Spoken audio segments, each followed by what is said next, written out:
Good evening and welcome to the 5-8, where we discuss each of the week's 5 most fucked up topics for 8 minutes. 5 topics, 8 minutes, 2 hosts, a guest, some singing, a lot of curse words, and as many cocktails as we deem necessary. LB, this is a week for cocktails, if ever there were. If ever there were. So I'm having tea. Because if ever there was a week to have a cocktail, I'm, of course, going to be a little under the weather. But I'm fine. Everything's fine. It's all good. I voted. Did you vote? I voted. Yeah. I did Nice. my civic duty. It was good. Did you wait? Was the line long? Vote is your first presidential election for both your kids. That's correct. Yeah. How'd they do? They voted. So, yeah. Mine did too. First for mine. Yeah. Yeah. Do you have a big long line? No. I'm in, we're in, a sweet little village. That doesn't, all of Ulster County or, the environs votes here. So we had to wait for a little while. Oh, that's good. Saturday, you couldn't get near it. It opened Saturday. You couldn't even, it was a zoo, I think there was more people earlier. We were traveling, as everybody saw. Mm-hmm. So we got back and then I had just had my sniffles and then, but there were other people in there. We did it on Halloween and everybody, all the co-workers were in their costumes and it was adorable. And That's the toboggan chute was right there. And we're in with the lake and it was very Americana and picturesque. And yeah, it's a perfect backdrop to write in Jill Stein. It's great. Yeah. It's great, right? Yeah. The mountains remind me of the Urals in Russia, right? Yeah. So, all right, we got a busy show, so we should move along. It struck me, and we'll talk about the garbage truck later. Shout out for the garbage truck. Shout out to the truck. And by the way, the reason why we have these graphics is because I had forgotten about Laura Loomer. It's like they do remind us. They keep reminding us of, oh my God, that thing that happened, because so much happens. I know, so much happens, and Aileen Cannon, goddamn her, is always relevant. So she deserves that last shot. Okay, so we're going to talk about the garbage truck stuff later, but it seems to me it's like there's him in the McDonald's and there's him in this orange vest. Is he like trying to do all of the village people? Because when he dances to wives, is that what's going on here? I'm trying to figure it out. Is he going to be like a fireman next? Like a hot fireman? Oh, that would be fun. I'd love to see him in a fireman when he would get in the fire truck. He wants a truck. I think as long as he gets to play in the truck. Yeah. I noticed he was not driving the truck. Say what you will about Biden. Biden would be driving the damn truck. Biden would be driving the truck. No, Trump couldn't even open the door. Couldn't even open the door of the garbage truck. Oh yeah, it gives new. It's there's a joke there with dump truck somehow. Somewhere. Yeah. I don't know. I can't make it. I'm not summoning it right now.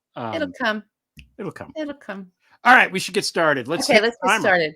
Mm-hmm. Right. Oh, damn the timer. All right, I'm a little spacey, guys. Sorry. That's okay. We'll allow it. All right. Thank you so much. All right, I got the timer going. No means no. What do you want to say? Well, we've been saying for months and months and months that the election is going to be decided because of Dobbs and democracy, right? And women are going to go out and vote, and in big numbers, because so much is at stake for women in this election. Yeah. And it seems like every day a new story comes along that drives the point home. We've now had people dying needlessly in a way that it's like we're back in medieval times because of the Republicans, because of something Trump did directly. He put those judges there. He knew what they were going to do. And all of these guys, all of these Republican senators, all of the House people won't vote on it to codify the rights. So in Texas, that's the woman that died in Texas, that's on Ted Cruz. He killed her. And the RAGA, all of them. They were ready for that. So everything was ready and waiting for that ruling. Yeah. But the thing that strikes me, like he keeps talking about how he wants to be a protector of women. And I know he says the opposite of what he means all the time. But this quote of his, which is, he wants to be the protector of women, quote, "I'm going to do it whether the women like it or not. I'm going to protect them." He's going to protect all the women other than the ones that he wants, to have shot. The rest of them he will protect, in a way. But it occurs to me that the problem with this guy is that he does not know when no means no. He doesn't know that no means no. He will not ever take no for an answer. facet of his life. He just refuses. And I don't know if this is a congenital defect in his brain, or if he's dumb, or if his parents coddled him, or what. But there's something wrong with him where he won't accept that sometimes he can't do something. And And let me tell you, he's not alone. yeah, There's a whole slice of American men, I'm sure, and I can only speak for here, but I don't think I was ever assaulted in another country. I'm kind of like, no, just here. Not that it doesn't happen everywhere. No, yeah, I'm glad you see it. yeah, no, I I don't know mean, what and else this to is say. That's just, what we deal no, with. there's no, but it, and this is the thing that I think they're missing the point here. The guy is a rapist, and that should be the headline, and it never is. And I don't know Mhm. why it never is, but it never is. Something that I learned this week, okay, that people who are first-time voters, okay, in this particular thing, election, were 10 years old when the Access Hollywood tape came out and do not remember it. So there are people, young people, who are learning about the Access Hollywood tape for the first Wow. time on TikTok. So it's making the rounds. So if you Wow. have anybody in your life who's a young voter, make sure that they know what that is and that it happened. Because it happened and people don't know because they were too young when it happened. That's how long this guy has been a predator, you know? And we're going to Oh, get yeah, into and that in even the next longer. thing. Yeah. Yeah. Yeah. It's I feel like as we head into the last week of the campaign season here, everything is just stark naked in contrast, and the true selves of the two candidates have really come out, both of them. Trump he's just disintegrating before our eyes in a pile of literal garbage and hate. And, Yeah. Kamala is offering hope and inclusivity and a better vision for the future in front of 75,000 people on the ellipse in Washington, which is a lot of people, a lot more than came A to lot of people. Trump's little thing, and the the inauguration that she's going to have is going to be off the charts, off the charts. I can't even tell you. It's going to make Obama's inauguration look like a bridal shower. It's going to be enormous. Trump is going to be seething in rage about how many people are going to be there. So, and it's going to happen. And it's going to happen because women, especially, are going out and voting, and in numbers greater than the only demographic that Trump has picked up, which is angry young men. If there's one thing we know about American elections, young men are just the most reliable voting bloc that there is. So the fact that he has, all of his chances basically pinned to this demo is probably not a great sign for him. Yeah. Yeah. I have we'll say more about that later, just in terms of, Mm-hmm. why he's tripling down and Yeah. believing that, it's sort of, I think stuff is starting to become real evident. Yeah. That's just me, of his, he's not into it. No. Yeah. And he is focusing on, there was another article that came to why don't women like me? He's really focused on us. So notice that his violent rhetoric, he'll make fun of Joe Biden or whatever. He'll he does that thing and, oh, Hunter, ugh. He'll do his weird creepiness, but about men, but he never threatens men. He doesn't threaten them. And he threatens us. Yeah. So Michelle Obama gave her speech. Oh, she made a mistake with me. Oh, I'm going to get it. Right. Remember how he threatened the, God, I can't remember her name now, the ambassador. Oh, yeah. Yeah. Yeah. Yeah. Yeah. Yeah. Yeah. Wanted to take a hit out on Yovanovitch, her. Maria Yovanovitch. Yeah. Yeah. And, threatened Liz Cheney just today or yesterday, whenever the hell that was, yesterday, Mm-hmm. with, and, they'll play their games of like, I even saw Joe Walsh going, hey, I'm all in for you guys. I'm in for the Dems. But he didn't say that. He didn't threaten her. It's like, come on. Come on. Got to get the whole context. I got the context. I heard the whole thing. And I heard his I heard what he conjured.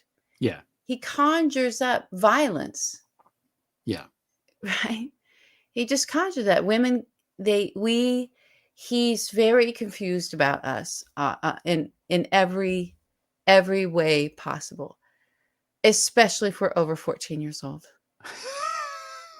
That's a good segue into the next topic. So we should just go there. We should go there. Let's go there. I'm going to put the timer on. I might go over the timer, Yeah, guys. that's fine. This is important. We were So talking about this. yeah. All right. Now, just to set the stage for you, because this is your point, I think it's very interesting. This is one of your deep dives, which we haven't done in a while, which I enjoy and I know people enjoy. So, Michael Wolff, the guy that wrote whatever that book is, has come out with this dump of audio files of Jeffrey Epstein talking about Trump, fairly recently, whenever, not long before, when Trump is in the White House, obviously before he is dead, Epstein. There's apparently 100 hours of these conversations, and everyone's sort of making a big deal about them. But from what I listened, it didn't seem like anything there other than him talking about Kellyanne and whatever.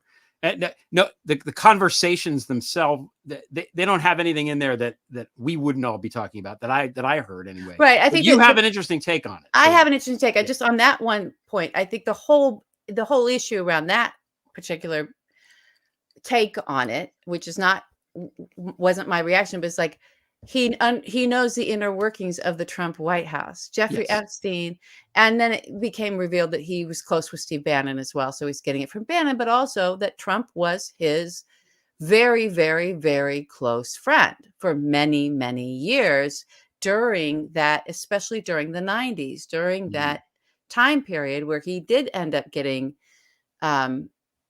whatever his jail thing was. Okay. So my thing about this is I hear this that, what I didn't know and what was revealed was that Jeffrey Epstein was a source for Michael Wolff's book on Trump. And so that's what he's revealing. And that he spent in 2017, he's saying, although it looks like some of it was 2018, right before sort of the arrest, and certainly, before he went to prison and didn't come out. So, but the book was released, I guess, January 18. We just don't know if he continued talking to him. I think is what I'm trying to say. Anyway, so I just, in my head, went, holy shit. We are just finding this out. But I guarantee you Donald Trump knew from within 30 seconds that Jeffrey Epstein opened his mouth and started yapping to Michael Wolff, that he was talking. And here's how I know this with every fiber of my body. So Jeffrey Epstein is at that point in time, was a known quantity. Yeah. We were writing about him. We were looking into them. I had sources I was talking to about this guy. At that time that Michael Wolff was talking to him, that we now know he was recording him. So he wasn't, he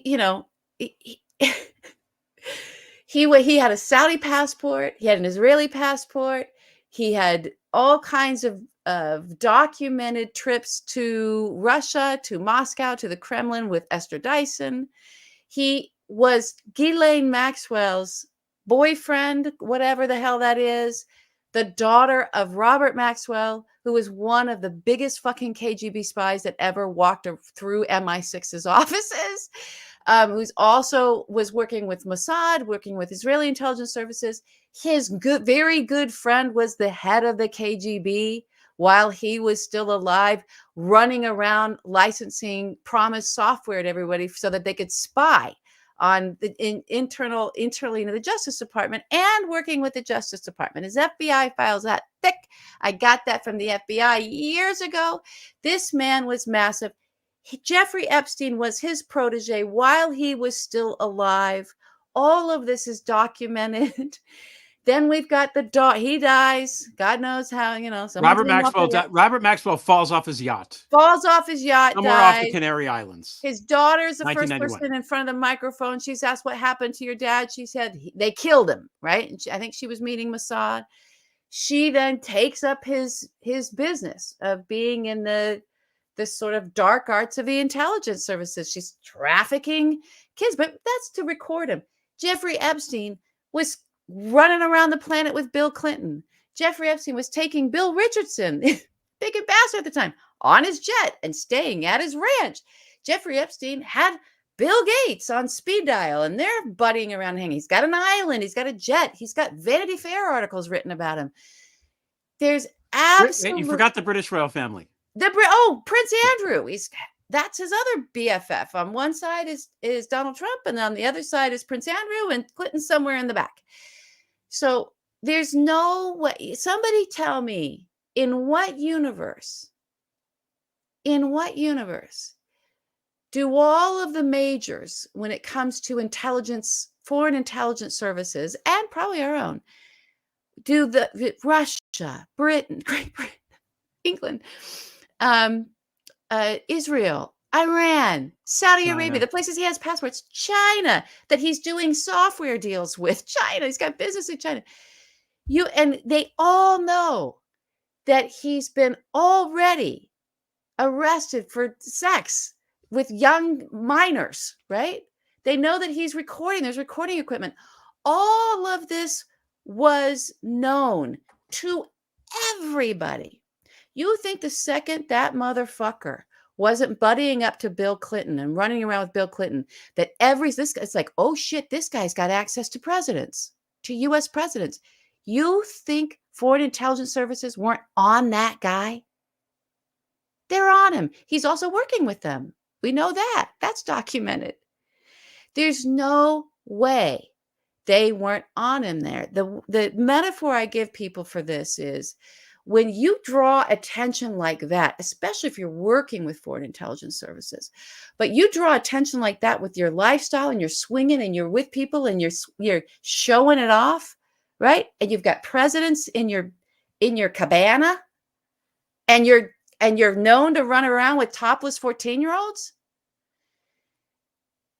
It would be tremendous malfeasance for these intelligence services to not be watching and listening and having. You think it's hard for them to have eyes on this guy, ears on this guy? I'm not talking about human intelligence. The shit we can do. My God, as you pointed out earlier, Greg, when we were talking about this, they can put bombs in pagers for intelligence services. Yeah, you think they can't pick up a conversation that's happening between Jeffrey Epstein and Michael Wolff, a journalist? They know he's talking, and it's going to come out in a book or on a podcast or on radio or on TV or something, because he's talking to Michael Wolff. He's talking to a muckraker. He's talking to... You think that wasn't picked up at the moment? So the metaphor I want everybody to remember, this is what it's like, right? You want to go and sit down with someone like that, like Jeffrey Epstein. Of course, they're on Michael Wolff now. But someone like Jeffrey Epstein, it's like that opening scene in Raiders of the Lost Ark, where Indiana Jones and Alfred Molina, who's Molina, is playing Lupido, right? So in Indiana Jones and Lupido are going into the tomb, right? They're going through the cave and whatever, and it's all the obstacles, right? The booby traps. And one of the first things they go through are all these spider webs, right? These big walls of spider webs they go through, and you hear the sound's amazing on that, and you're like, oh my God! And Indy's got like one on his shoulder, and Alfred Molina's like, and he's freaking out, right? And Indiana's like, oh yeah, and he's got like a couple on his back, and we're freaking out. We're like, oh my God, those are huge spiders, and they're all over him. And then he looks at Lupido, Alfred Molina. And Lupido's like this, because he just walked through the same things. And Indiana Jones signals to turn around, and he's covered in spiders. Okay? Jeffrey Epstein is covered in spiders. Covered. He was covered for decades in spiders. There's no way that if he's now, and they know what he does, they know what he's up to. He's working with our Justice Department. He gets things like, let me give you some major gangsters and let me give you some good intelligence, right? And trades his way out of the crimes that he committed. That's why he had he could walk out of the jail at night when he was first arrested. This is how that world works. If you got to put yourself in that world. All right? There's no way Donald Trump wasn't made aware from either China, the Kremlin, Turkey, Saudi Arabia, or their mutual lawyer, Alan Dershowitz, for that mutual lawyer, Alan Dershowitz. There's no way he didn't know that Jeffrey Epstein was talking the second he was talking. He knew.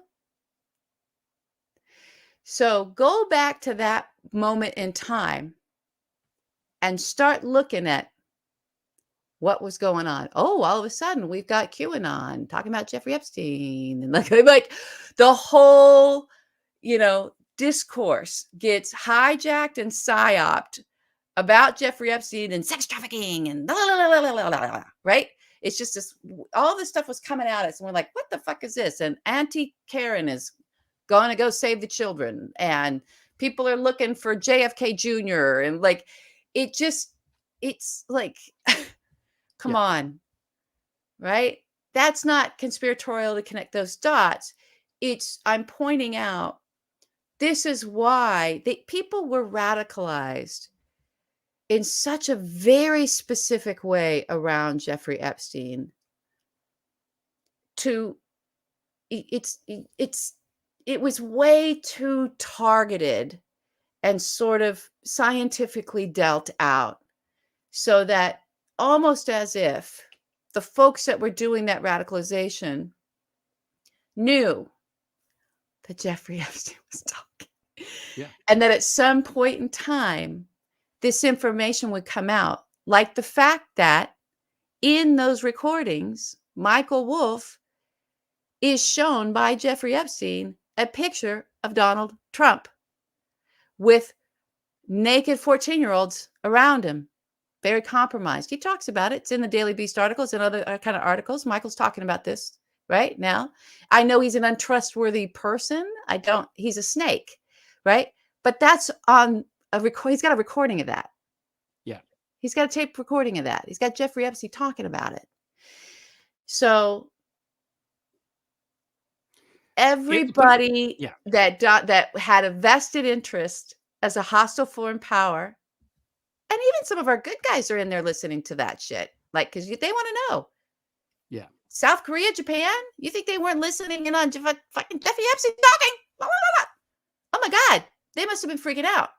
He's talking. Everyone's like, well, fucking listen in, because we got to get prepared for this shit. Right. Is he going to drop the blackmail on Trump? What do we do? How do we gotta be able to plan here. What's going to happen? Right. So this is what's been going on in that world beneath that I've written about. We just didn't know it. Yeah. Now we know it. Yeah. And that's the way to think about it. Yeah. And to your point, Trump and Epstein were cavorting around, raping girls for a long time together. Yeah. Which is a horrible thing to trafficking have to say. them. Yeah, but they were doing it together. Okay. Yeah. And so if you're Trump and you're the president according of the to United Jeffrey States Epstein and the women. Right. If you're the president of the United States and you know that you've been doing these bad things with this one guy who can really, hang you out to dry, you're definitely going to be listening to him, to your point. So, what this all means. Yeah, and listen, I don't know that Donald himself was listening in. No, but he's monitoring it.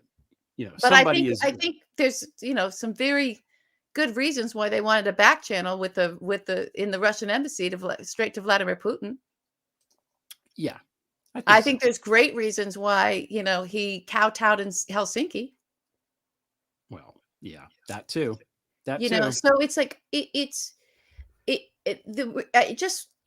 we can be running around going, oh my God, or we can go, okay, the world works this way. That motherfucker knew he was talking. There's no way he didn't know he was talking.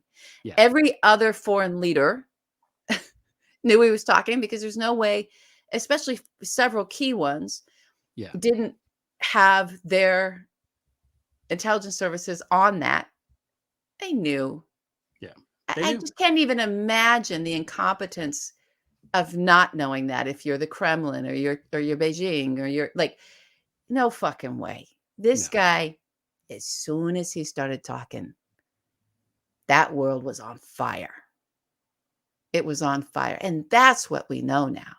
Yeah.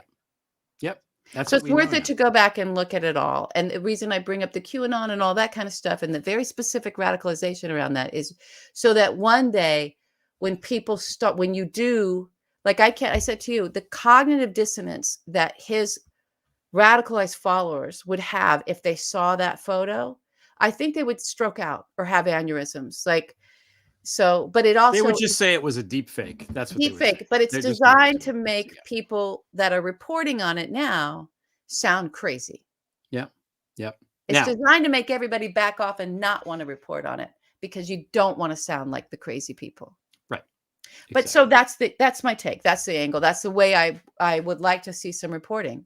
Start talking to foreign intelligence services. There's people that have connections in there and say, did you know about this? Weren't you?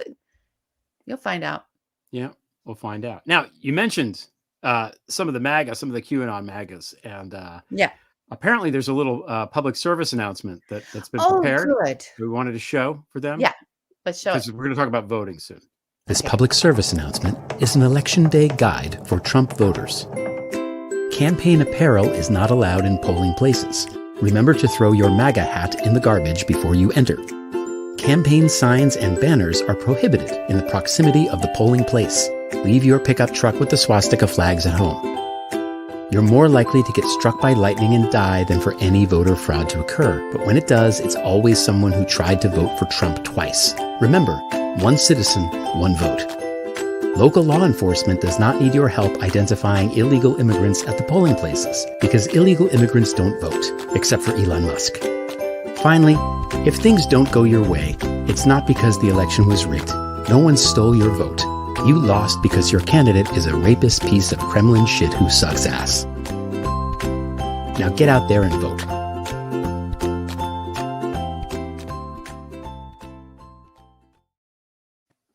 Never let it be said that we don't encourage the MAGA to go out and do the civic duty. Everybody should do their civic duty. That's exactly right. That's what we should do. Now, on the topic of voting, it's time to bring out our guest, who is, in addition to being a hot good time, he's a senior fellow at Fair Vote.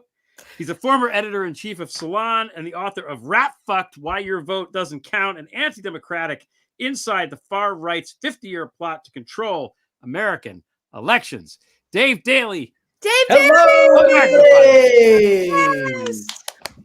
I love being introduced as a hot good time. Yeah. Maybe the juxtaposition between the last topic, maybe not so great, but that doesn't work. So I'm just Halloween. Yay. It's Jeffrey Epstein. Flashing the lights. Maybe I should move out of the way of that horrible light behind me. Maybe it's okay. Maybe it's my halo. You got a little halo. It is All Saints Day, so I think it's appropriate for you to have the halo. So you're looking at all of this, what's happening from a Voting Rights Act perspective, because you wrote this whole great book about, Roberts mostly just taking a battle axe to this thing and chipping away at everybody's right to vote. So looking at what you've seen so far, because there's been a couple of Supreme Court decisions, one of them in Virginia where they said it's okay to set these ballots on fire. Another one today from Pennsylvania that was on our side that said, no, you can't just knock out provisional voting. What have you seen along those lines, and what should people be looking for? I think what we have seen from this court is a clear indication that they will be willing and ready to serve Donald Trump and the Republican Party if the election is close and if it comes down to it. If you look at this decision from Virginia earlier this week, it's one of the most outrageous and lawless decisions that I've seen from this court on voting rights.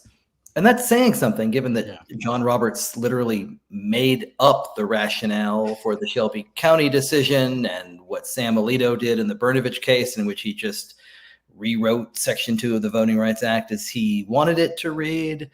there is something called the National Voter Registration Act. It was passed in 1993. It's been the law for 30 years. It is settled law in this country that says you cannot, within 90 days of an election, purge voters willy-nilly from the polls. And Virginia, on the 90th day before an election, decided it was going to do exactly that. It was going to target 1,600 voters and claim that they were potentially non-citizens. Well, this is nonsense. Virginia has a terribly confusing form that sucks lots and lots of people up into accidentally not checking the box that they need to check. So it's a poorly designed form to start with. Many of the people who perhaps checked that they did not hit that box have since become citizens. We've all seen the media reporting from hundreds of people who were sucked into this by absolute accident. They are citizens who've been voting forever. And this is what they want to do. And the Supreme Court overruled the decisions of two lower courts that said, yeah, you can't do this 90 days before an election. There's a really good reason why we're protecting people's civil rights by not allowing that. And this court said, no, go right ahead. They ignored the statute. They disregarded the statute entirely.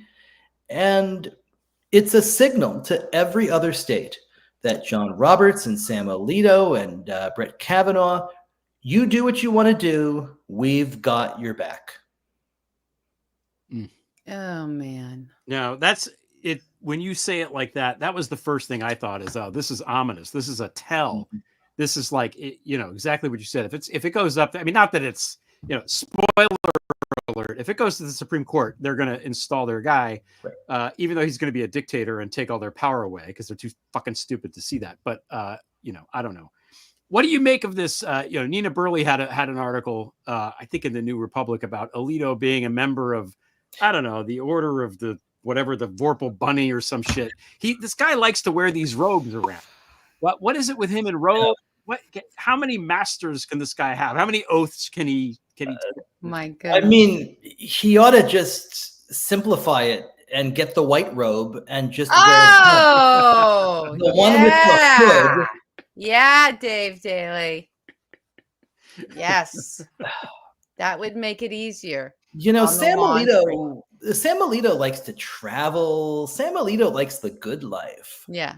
Sam Alito likes to go to Europe and hate on America and Americans. If any liberals did that, he'd probably be disgusted. But it's what he did after the Dobbs decision. He went on a European tour, gave a bunch of high-priced speeches, and dumped his garbage truck of nonsense. And you just look at the trips he took with Paul Singer, the billionaire Federalist Society founder, the Alaska salmon fishing trip. Oh, well, if I didn't take this trip, the seat on his private plane would have been empty. So no big deal. It turns out that it was a $3,000 bottle of wine they were drinking at his, private club for a handful of people in Alaska. He's like, gosh, I don't think I was drinking a $3,000 bottle of wine. No, I'm pretty sure it was just some $2 chuck, and that was it. It was just a bottle of J. That's all we had. It's booze, Strawberry Hill. Yeah. This is somebody who likes the idea of being knighted. This is somebody who likes to hang around with German royalty, as the news has been lately as well. Sam Alito is a bad man. He is pompous. He is not as bright as he thinks he is, but he's one of these 9 people given a lifetime appointment on a body that has become this extra legislative super legislature with a veto power over everything, appointed for life, unelected, meeting in private. Their decisions are non-reviewable. They have no ethics code, so they can drink $3,000 bottles of wine with conservative billionaire right-wing plutocrats, and it just doesn't matter. And if this election is too close, those 9 people are going to decide the presidential election. 6 of them effectively named by Leonard Leo, 5 of them appointed by presidents who lost the popular vote, 3 of them who worked as lawyers on Bush versus Gore, 1 of them whose wife flew the insurrectionist flag outside their house, 1 of whom cozied up to and worked with the insurrectionists. So I think you've got a sense of what I think will happen if this election winds up before the Supreme Court. It's going to make Bush versus Gore look fair. Oof. Now, Yeah. I think mean, we all fear This that. is not a $3,000 bottle. it's not 3,000. It wasn't a dime more than $2,500. Stop exaggerating. Okay, so I want to ask about the whole 270. No one gets to 270 plan. Oh, I got to Okay. now, hold on a second. Okay.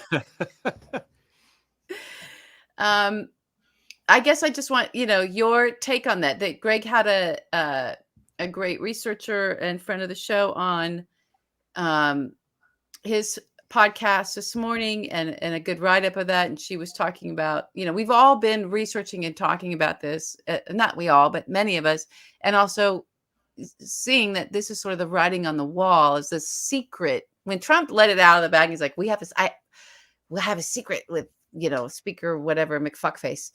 And but it was clear. It was like, this is no secret. You guys are going to do whatever you got to do. So no one gets to 270. So it goes to the House, and the House gets to legislate, pick the president. Awesome. And then anybody trying to fight that or argue that, it goes to the Supreme Court, and the Supreme Court will just go boom. Yes. So I you think put Kilroy was here by sticks in my head. Secret. I've got a secret. Secret. That's what I'm doing sitting here. You said there'd be some singing tonight. No one thought. I'm so glad you brought the singing. Yeah, we just had a public service announcement, but you feel free to sing. Yeah. So, what do you think about what are the ways that might break down and not happen? And I have a question about the House, but I want to hear your take on this first. I mean, it's like there still seems like there's like a thing that could happen that they're not even counting on. But well, I'd like to hear what your surprise is. I'm glad you have a secret too. It's more of a question. Something that doesn't make sense to me. But go ahead. I want to know about this plan of, what's it called? A constitutional whatever. What is it called? Yes. Yeah. I knew what it was called an hour ago before I opened this $22 bottle of wine. But no, I think that there's lots of scenarios here that are dangerous. Of course, there's the scenario in which it goes before the Supreme Court, and it's the Bush versus Gore scenario, in which they bring back the independent state legislative theory and come up with some sort of wild-eyed scheme to say that whatever a state Supreme Court did is not okay, and they're going to knock that out. All of this also relies, right? It's a two-headed strategy, in that you also need these state legislatures effectively to be pushing forth alternate slates of electors.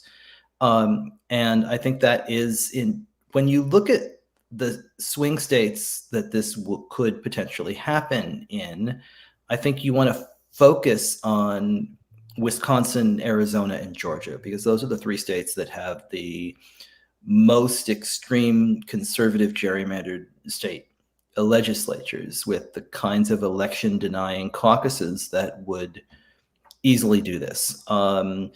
And those are also the states that could conceivably have a popular vote that goes for Harris, but have red state legislatures that could attempt to appoint alternate slates.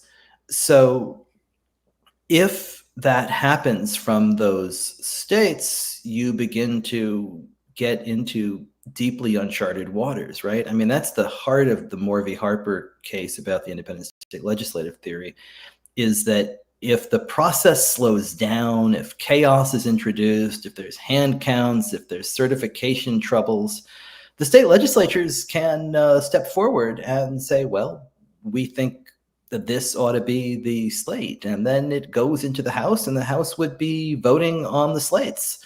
So control of the House is going to matter an awful lot on January 6th. So that's my thing. Yeah. Okay. Go ahead. Is that if this goes into the House and you're looking at conservatives controlling 26 delegations to Democrats controlling something fewer, and some states only have one member, of course. Wisconsin, Georgia, and Arizona, the three most dangerous states here, are also states where the congressional delegations have been gerrymandered in such a way that you could have 51-49 for Harris in Wisconsin, but the congressional delegation is 6-2 Republican, and they would cast their vote the other way. Arizona, 6-3 Republican.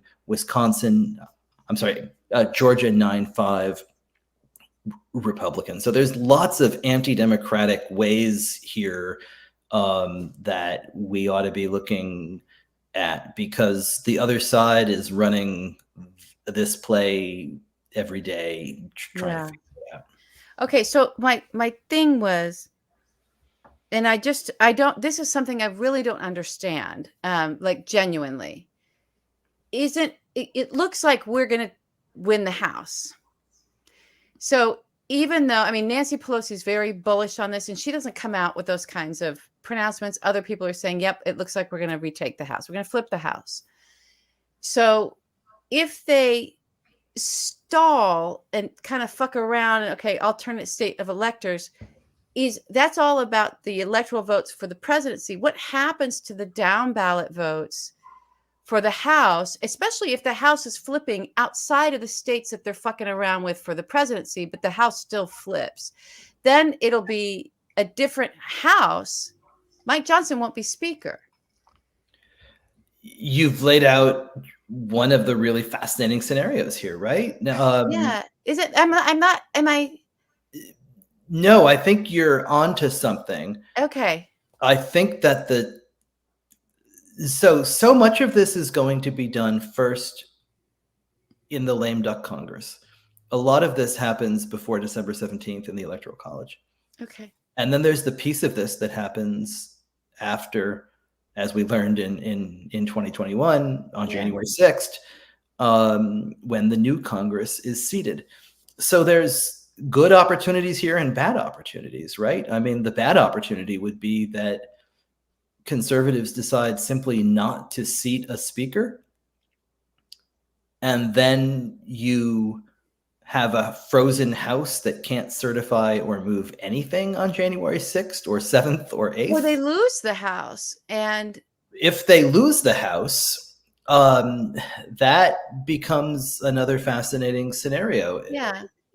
It would block some of this, but if you can't get to 270 for whatever reason, and this goes into delegations, if Democrats take back the House, they're going to take back the House off of New York and California, which is not going to flip one of those 26 state delegations. They'll gain a seat in Alabama, which will make a 5-1 state, 4-2.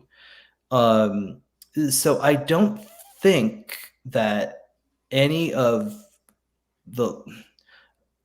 I think the likelihood of switching a delegation is very small, but that it would be extraordinarily important in order to fight off certification trouble to have control of at least one of those chambers. Yeah. Here's something. Now, this is something that we're going to like, because this is from Lauren's Tribe that somebody sent me. The relevant language in the 12th Amendment is admirably clear.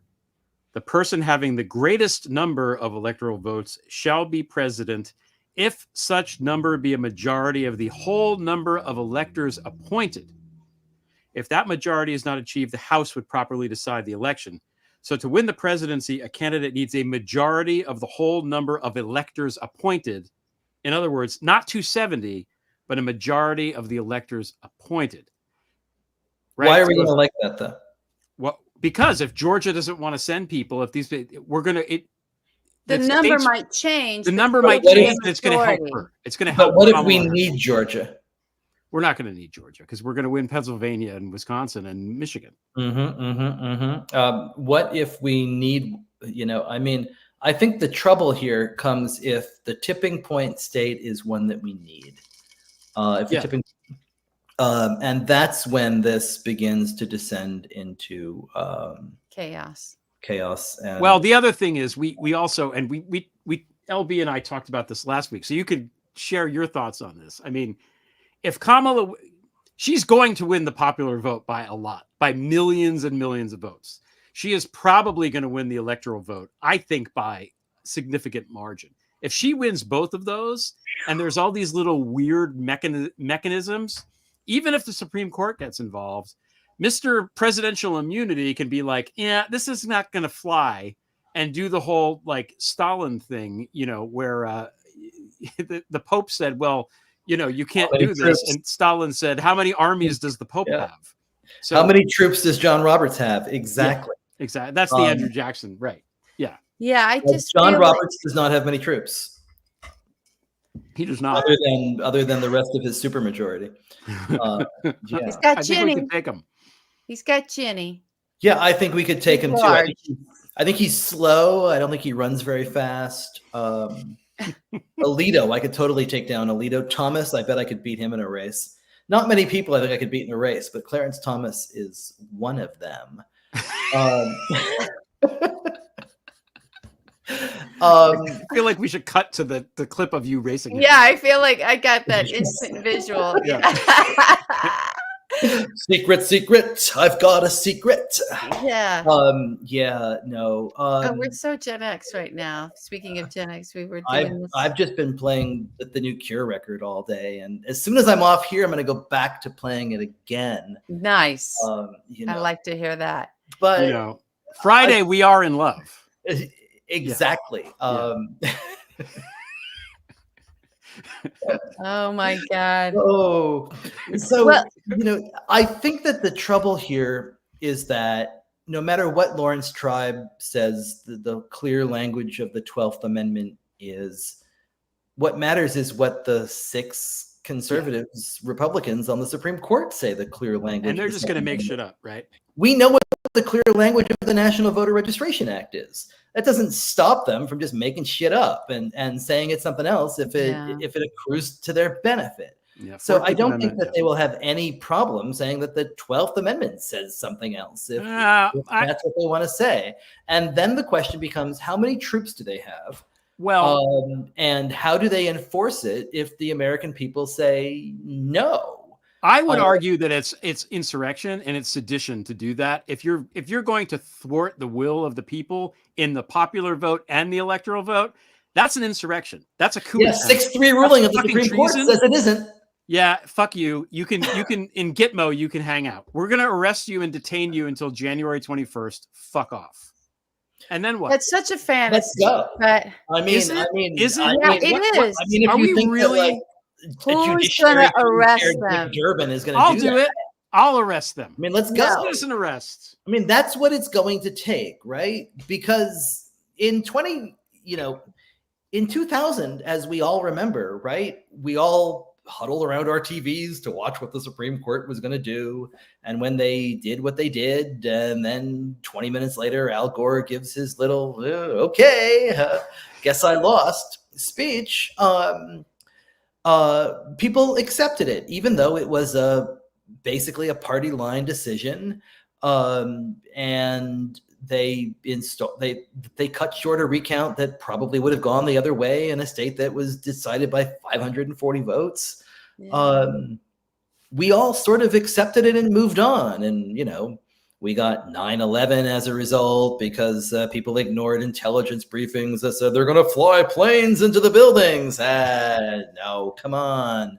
And then we got the never-ending war on credit. Wars in countries that had nothing to do with it, and yellow cake that wasn't yellow cake, and housing tasty meltdowns. Though. Tasty. Very tasty. It was like one of us hostess cupcakes. Let's not go. I can't go back there. Playing. It's No, delicious. right? But Liz Cheney is our friend now, so that's something.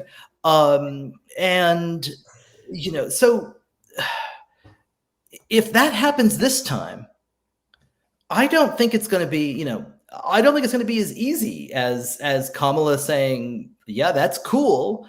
And the American public just being like, okay, let's switch over and see what, is on Netflix. Kamala Harris is not Al Gore. That's right. And Donald Trump isn't George W. Bush, for that matter. This court does not have the credibility or the respect from the American people that it had in 2000 right now. So it will be fascinating to see. I mean, I hope we don't see it. Although, look, it's on the table. I do table. think I can take Thomas in a race, but right, you could take him in a race. This is on the table as a possibility, and it's what's got everybody kind of nauseous and sick and wanting to just, oh my God, it feels like we're going through the eye of the needle of this. It's so slow and painful. I have never experienced a month longer than this past October. It was so long because of this. And all that there was to watch on the Netflix, Dave, was horror films. So it was just like there was nowhere to turn because it was stupid October. I just wanted to touch on the thing that we were like, who's going to stop him? Who's going to arrest him? That whole thing, because it takes us into our next topic. And I wanted to ask you, Dave, will you stick around with us for one more topic? Because we really want to. Okay, yes, wonderful. Okay. Do you mind, Greg, if I did you have anything else on the? No, we're good. Yeah. I think we covered it. Yeah. I feel like it's important to talk about this stuff so that nothing is a surprise. It's not like we're trying to scare everybody. Right. No. We're not. The 2000 election is important because nobody knew what the fuck was happening. Right. We don't have that. Now we know. I'm teaching a class this semester, a college class, and these kids who are 18, 19 years old, they weren't alive when it happened. And so Bush versus Gore is like history that happened not in their lifetime. Yeah. So there are millions of Americans that don't remember that the Supreme Court picked the president as recently as 2000. Yeah. And then Oprah picked the next president. It was really interesting how that all happened. The one after that. Everybody just keeps picking president. Very good. And then what? And then Putin picked the next one. Yeah. When do we get to pick? This time, damn it. This time we're gonna pick. Yes. All right. So our next topic, Muscovites, is really about that idea that, what you started talking about is like, we had laws to enforce. In the case of the voting rights, it was just the Supreme Court making shit up and getting rid of it, right? Or the throwing voters off the rolls, the Arizona thing. But was it Arizona or Georgia? What was it where they threw them off the rolls? Virginia most recently. Virginia. Jesus, I can't. But they've done it in Georgia as well. They would have, yes.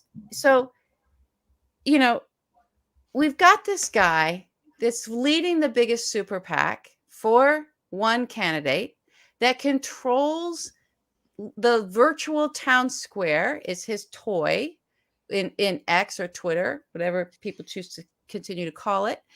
And is shaping that discourse through all kinds of nefarious means. We know that. We know he's been in regular talks with Putin. We know all of these. We know now that he was an illegal immigrant. He lied on his forms. He's here illegally and allowed to have all these government contracts. And he's got security clearance, and he's, doing all this nefarious stuff.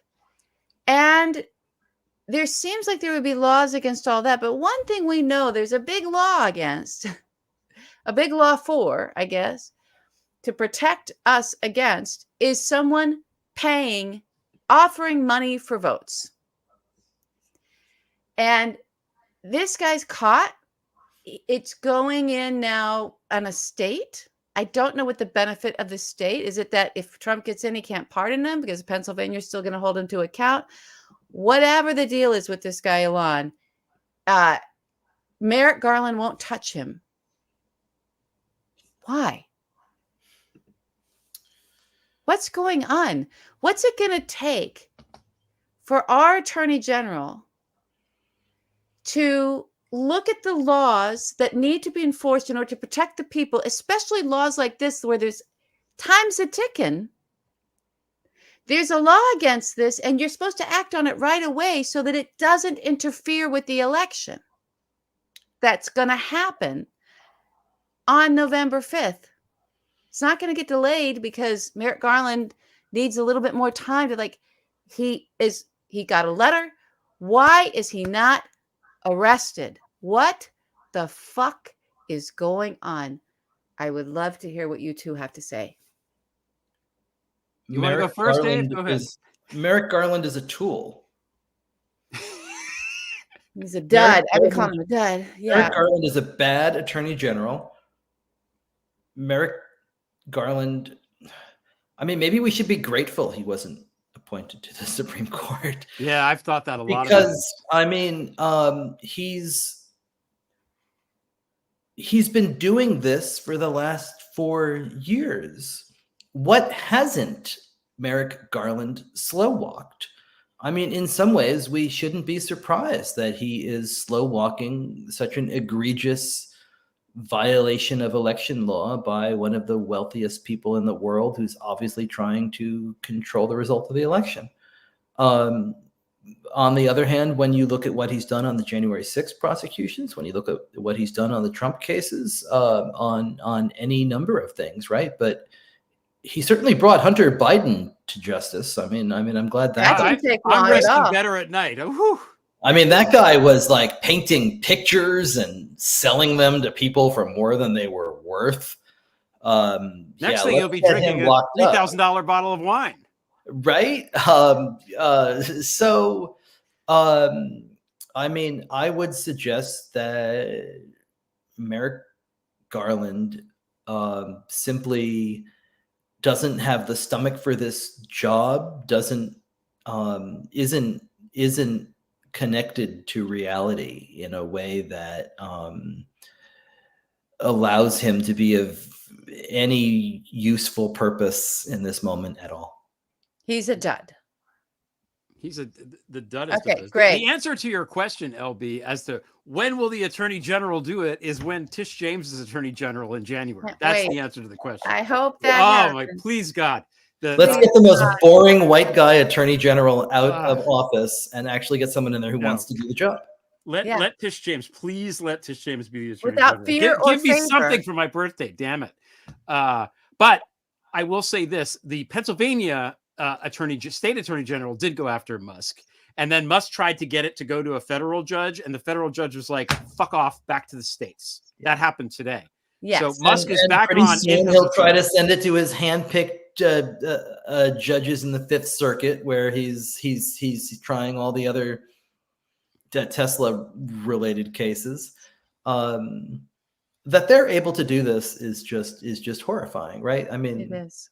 They have these circuits set up that are effectively speedways to the Supreme Court, where they have handpicked judges who will do their will, and they know it. It's a racket.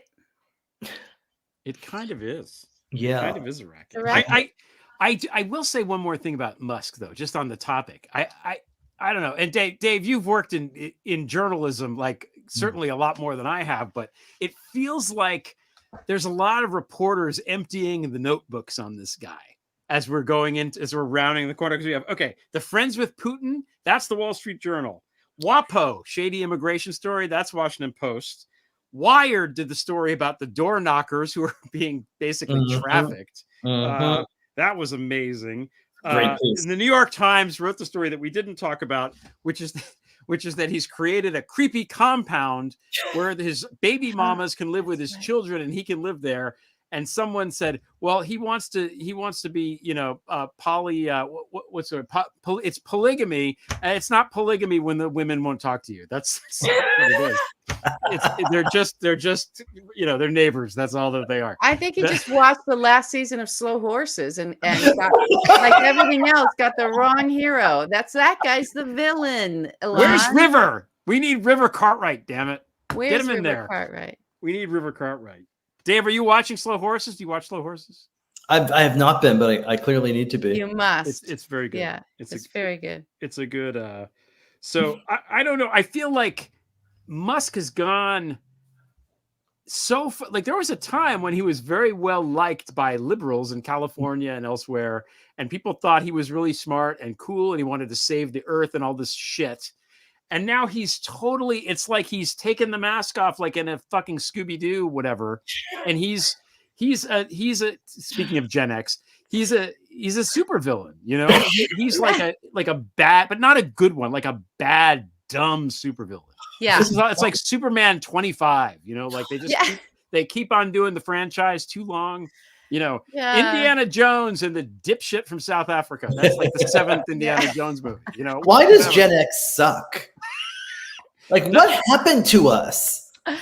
I think this is a good We were question. supposed to be cool. Remember, like Reality Bites and Heathers, and no, we were going to be okay, and we turned into assholes. Yeah. Withdrawal and disgust is not the same as apathy. Thank you, Richard Linklater, filtered through Michael Stipe. Amen. I knew you would cite I've it got just both that of way. those. It's the end of the Butterfly world. decal rearview mirror, dog in your scene. Stop singing. Well, we're about to, here's our buzzer. Oh, it's going off. Yeah, that buzzer goes off anytime I sing. That's right. What's the frequency, Elon? I should have called it. What's the frequency, Elon? Damn it! Now we know. Oh, we too missed late. it. It's too late to change the too subtitles. late. Change it. Okay, so it's time for announcements. Yeah, Dave. Do you have any announcements? Anything happening? Anything going on? Anything coming up? I'm making soup downstairs. I got to go turn it off. Announcements. I've got a new book out. This book is called Anti-Democratic: Inside the Far Right's 50-Year Plot to Control American Elections. I hope you might consider it. Buy a copy. I'll come do karaoke in your town. Yeah.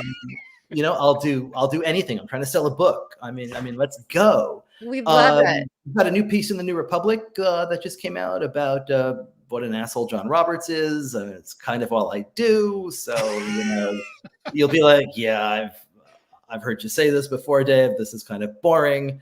I've got a piece coming out in the LA Times on Tuesday, which is all about how redistricting plays into this year's election and the fight for control of the House. So look for that. Oh, that'd be great.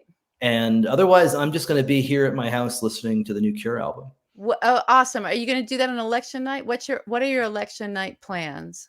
I'm going to probably have a couple of drinks on election night. I've got a couple of radio gigs, which ought to be really, really interesting if I've had a couple of drinks. I might start singing. Richard said withdrawal and disgust. Not the same. We might have to check in with you because we've got an announcement. Yeah, let's go. The Wednesday after the election. So this coming Wednesday. Oh my God! Thank God. Oh yeah. We didn't want to do a live show during the election. We talked about that because we really want to watch it, and we might be like you, drinking and singing, or just going to bed and kind of going, oh. But the day after, I feel like folks are going to want to talk, and we might have a big, wonderful surprise to celebrate together, or most likely we're all still waiting, and maybe we're getting some signs about some stuff. So this coming Wednesday, we're going to have a live 5/8 on a Wednesday instead of a Friday. On next Wednesday, Dave, we might be calling on you. Yeah, let me know. Let's go. We will let you know. Yeah. And then on Friday's show will be a members only show. So everybody out there listening, members only, kind of like the jacket. That's right. Exactly Because like we're that. going to Gen X. So members only. So it's a 5/8 that's just for you guys. So what we do that for something we call after hours. So the whole thing is just going to be an after hours. So if you haven't joined membership yet, anybody listening out there, anyone watching, go ahead and click that button now. It's join right there. Always click subscribe, always hit the likes. We love all that stuff, but hit the join so that you can join us on Friday night. And it's like a very low tier. It is a paid thing, but it's like $1.99. And I know that folks are gifting memberships. So look for those. Maybe there's some gift memberships up there for you. So we want to see you Friday night, after hours, behind the scenes. We're going to let it loose about what we're really thinking, what we're really feeling about the week after the election. And then finally on Sunday after the election, so a week from this Sunday, is our live event in New York City. Oh my goodness. A live event in New York City. Come on. Live event in New York City. Yeah. We're kind of getting full to capacity here. We're filling up. We're Yeah. filling Thank you up. everybody for buying the tickets. We're very excited about this. It's gonna be a lot of fun. It's going to be a lot of fun. Great venue. Great drinks, the whole thing, great guests that are secret that we can't say. Secret great guests, but we do have our great guests. We have friends of the show that are all folks are going to be there. So there's going to be folks in the audience hanging with all the folks that are members that make it there, and folks on stage. You can make it to New York City, Dave. I can. It's not that far. It's not that far from you. Let's go. So if you want to come, we'd love to have you there. It's going to be a really good time, and we'll be in the 7:30. Everyone show up at 7:30. The show starts at 8:00, as it always does, and we get to hang out in that venue a little bit longer. They're being really nice with us, so we'll stay after. We'll have drinks. We'll meet hopefully all of you that make the journey there or are in New York City already. Bring your friends, tell everybody, but let us know because we're getting a little bit full there. So we're very excited. And if this goes well, we'll do it again. We will. Yeah. So Dave, thanks so much for joining us. I hope that your soup turns out well and that your album is even better than Disintegration, So I think it might be as good as Disintegration. I think it's a possibility. It's definitely right in that. It's definitely right in that sort of slow, sad wheelhouse. So I'm going to go downstairs and play that, and followed by Disintegration. And it's exactly what my 18-year-old self thought I would be doing at 54 when the new Cure record came out. I thought I'm just gonna make some soup on a Friday night and give it a listen and listen to the Cure. Yeah. There's nothing more Gen X. Sounds like a great night. Gen X thing. So, very popular Gen Z also, by the way, the Cure. I don't know exactly. I wonder if my son has heard this album yet. I have to ask him tomorrow. So, anyway, Dave, thanks again for joining us. Great to see you as always. And, always a pleasure. Thanks for having me and indulging Dave. my nonsense. Good night. Night. All right. I love him. He's just so great. He's great. Always learn a lot from him. Always. Yeah. It's always good. It's always I was thinking about what song to play. Like, okay, so when Biden won, when we found out that it was called, I played what is it? Head Over Heels by the Go-Go's, because it's like a happy, fun song. And Stephanie and I danced and we live streamed. That was during the Periscope thing. So we did that. And when Obama won, I played We Are the Champions, like really fucking loud. Like we could hear it, 3 blocks away. So I don't know what song to play when Kamala wins. I know what I'm going to play. What are you going to play? Well, and the infant noises in it will be for our new beginning as a nation. Okay. But I think I got to play Stevie Wonder. Isn't She Lovely? That's a good one. That's a good idea. I like that. Yeah. And just sob.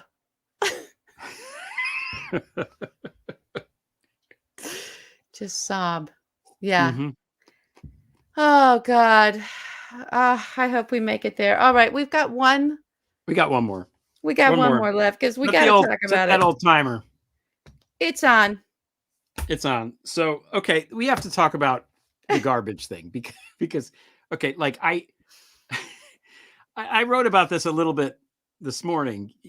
It's absurdist theater at this point. Like his face is slathered in orange makeup.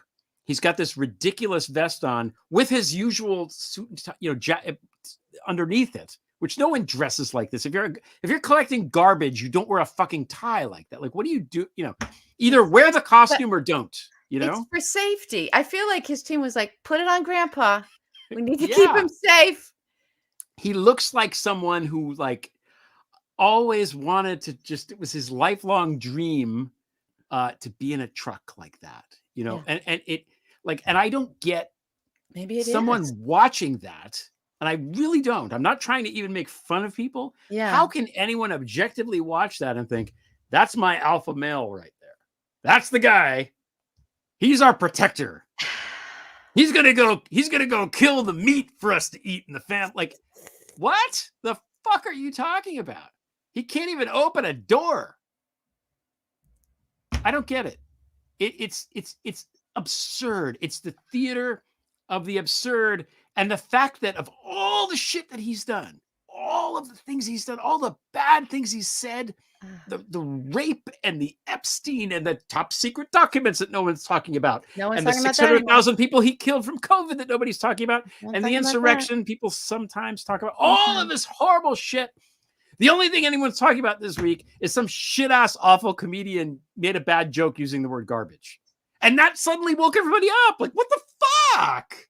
Why that? What's going on? Do you have any idea? No, I don't. It's so. I know. I can't explain it. No.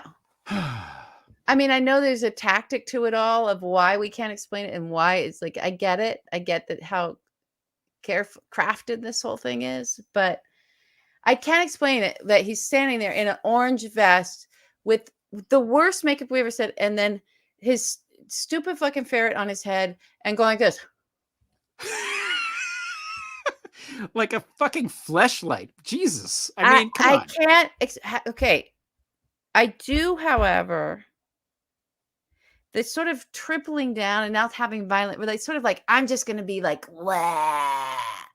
I don't think the worst, and we'll bring out the worst comedian. It just he's red meat personified now 24/7. And he knows how to be disciplined. He had a disciplined run in 2015, 2016. Mm-hmm. Even in 2020, he was just up against Joe Biden. And we were sick of him. I mean, he abused us for 4 years. Yeah. Violently for many people. I mean, there's also all of our spies that went missing and dead after he handed intelligence over. Yeah. There's just so much. There's a family separation, Yeah. Just hard. It was horrible. It was really awful. So we rebuked him, but he still worked hard.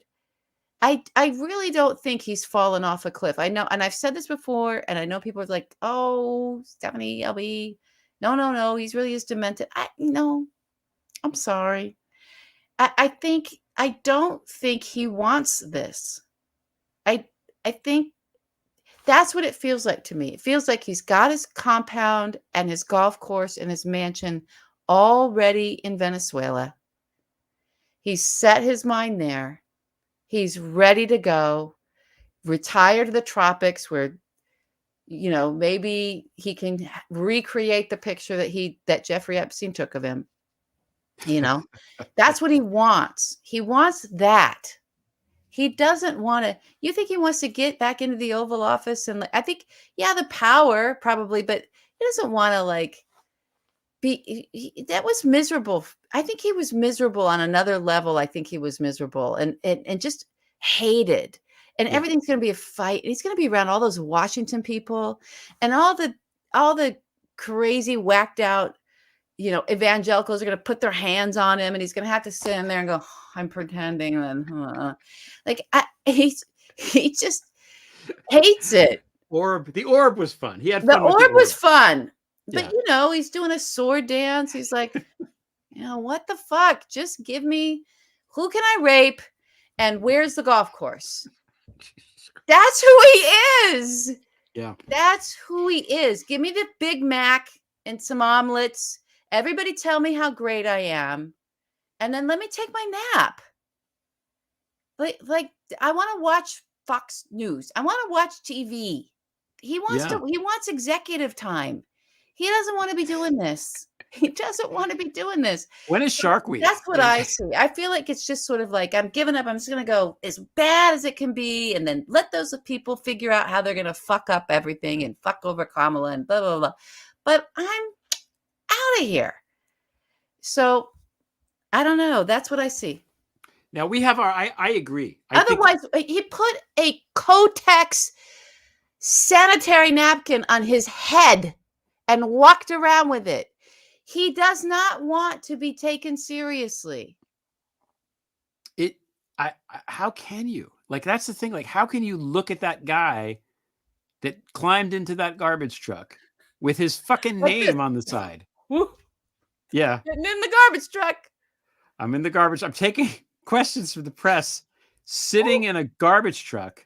Going around in circles. Has he ever even taken garbage out in his life? Has he even brought a garbage can to the curb ever? I doubt it. You know, is he doing this to connect with people? It's so it's beyond performative. It's like it's Polish absurdist theater from the interwar. I mean, that's what it is. Ridiculous. It's but you know, I do think he had a good time at McDonald's. I think I saw a little sparkle there. Well, a little spark. I think he liked having the French fries, and it smells good to him. I think he likes the smell of McDonald's, and he loves McDonald's. What's not to like about McDonald's? Come on, we're not gonna. I mean, I do love McDonald's. I haven't had McDonald's in almost 6 hours. You know, I don't know. Yeah, there's some kind of Ebola outbreak, but I'm sorry. I don't need it anymore, but because I have to do my own things for my health. But so I have to say, on a road trip, a Big Mac and a fries and a Diet Coke. Good. Oh God, I can't have soda anymore. The even though I will lose my bet, it would be so cool if he just ran away, because all of his fucking MAGA would just be like, they would try to defend him. Well, he's being deep state, can't get him in Venezuela. You know, I'm just praying he's in Caracas because that's the follow him out the door. Oh, Maria Butina. This is something Gal Suburban was talking about on my podcast, that Maria Butina has this whole initiative that she's undertaking to recruit American men to go live in Russia. She'll teach you how to do Russian, how to speak Russian herself. Giddy up. Yep. And I'm like, great, goodbye. We'll pay for the flight. Out. Can you leave before Election Day? It's the Saturday Night Live skit. Bye-bye. Oh, I know. Bye-bye. We're through the looking glass. We're through it's I don't even know what to say anymore. Well, look, I think we are going through the eye of the needle right now, which is why it's so it's like, I feel like it's like when they put the shot in my knee. I have a friend that calls it, the eye, going through the eye, right? The flaming fire. It's like that. You just do it. I feel like we're in that moment now, all the way up through the election. And after that, it's like, we're going through it. We're going through it. We're going to get through it.